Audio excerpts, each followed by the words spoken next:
Hallelujah. എല്ലാവർക്കും സ്നേഹവന്ദനം. Today's message title ക്ഷമയും ദൈവരാജ്യവും. വെളിപ്പാട് പുസ്തകം 2-ാം അധ്യായത്തിൽ എഫെസോസ് സഭയുടെ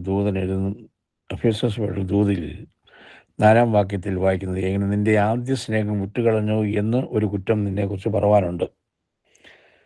നീ ഏതിൽ വീണിരിക്കുന്നു ഓർത്ത് മാനസാന്തരപ്പെടാൻ പറയുന്നു.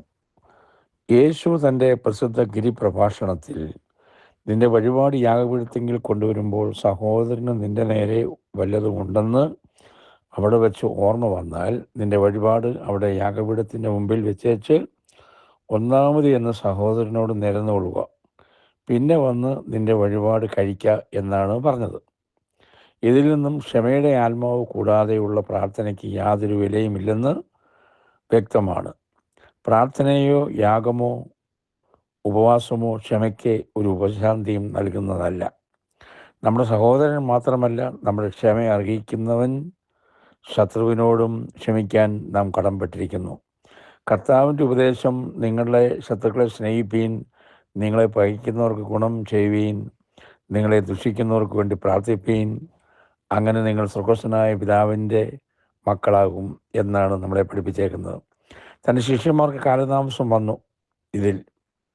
അപ്പോൾ ക്രിസ്തുവിൻ്റെ വിശ്വസ്ത അനുയായികളും സ്വർഗ്ഗസ്ഥനായ പിതാവിൻ്റെ യഥാർത്ഥ മക്കളുമായി തീരണമെങ്കിൽ ക്ഷമിക്കുന്നവരായി തീരണമെന്ന് അവർ അറിഞ്ഞിരുന്നുവെങ്കിലും ക്ഷമയുടെ ആഴത്തിൻ്റെ അളവ് അജ്ഞാതമായിരുന്നു. അതുകൊണ്ടാണ് പത്രോസ് ചോദിച്ചത്, സഹോദരൻ എത്ര വട്ടം എന്നോട് പിഴച്ചാൽ ഞാൻ ക്ഷമിക്കണം?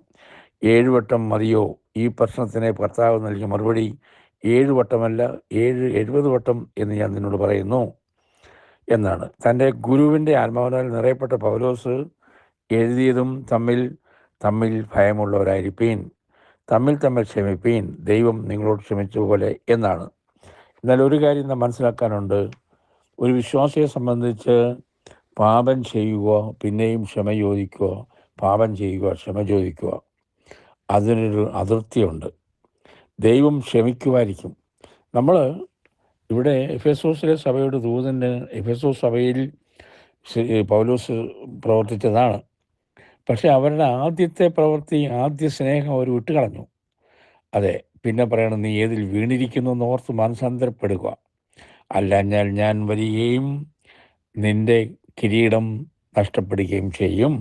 അതുകൊണ്ട് പ്രിയ ദൈവമക്കളെ, ക്ഷമയും അത് ദൈവരാജ്യവും തമ്മിൽ ഉള്ളതായ ബന്ധം നാം മനസ്സിലാക്കണം.